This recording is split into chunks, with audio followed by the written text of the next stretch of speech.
தற்போதைய நிலையில் தமிழகத்தின் பெரும்பாலான மாவட்டங்களில் டெங்கு காய்ச்சல் பரவி வருகிறது. டெங்கு காய்ச்சலால் உலகம் முழுவதும் ஆண்டுக்கு 6 கோடி பேர் பாதிக்கப்படுகின்றனர். டெங்குவுக்கு 24,000 பேர் மரணமடைகின்றனர். இப்படிப்பட்ட டெங்கு காய்ச்சல் வந்தால் சில முக்கிய அறிகுறிகளை கொண்டு கண்டுபிடிக்கலாம் என்கிறார்கள் மருத்துவர்கள்.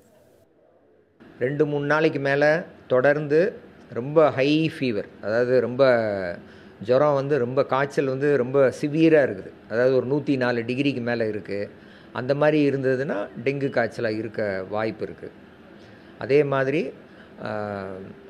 உடலில் சிவப்பு புள்ளிகள், இல்லை இரத்தப்போக்கு, அதாவது மூக்கிலிருந்து ரத்தம் வருவது, இல்லை சளியில் ரத்தம் வருவது, சிறுநீரில் ரத்தம் வருவது, இது போன்ற அறிகுறிகள், இல்லை இரத்த வாந்தி வருவது, இல்லை வெளிக்கு போகும்போது கருப்பாக வெளிக்கு போவது, இந்த மாதிரி சில அறிகுறிகள்லாம் இருந்தால் அதெல்லாம் கொஞ்சம் அபாய அறிகுறிகள்.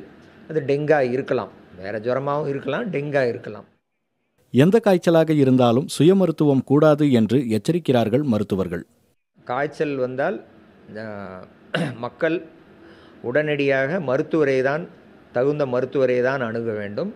அவர்களாக சென்று சுயமாக கடையில் சென்று மாத்திரை வாங்கி சாப்பிடுவது, இல்லை வீட்டில் வைத்திருக்கும் காய்ச்சல் மாத்திரைகளை சாப்பிடுவது, இதை தவிர்ப்பது நல்லது.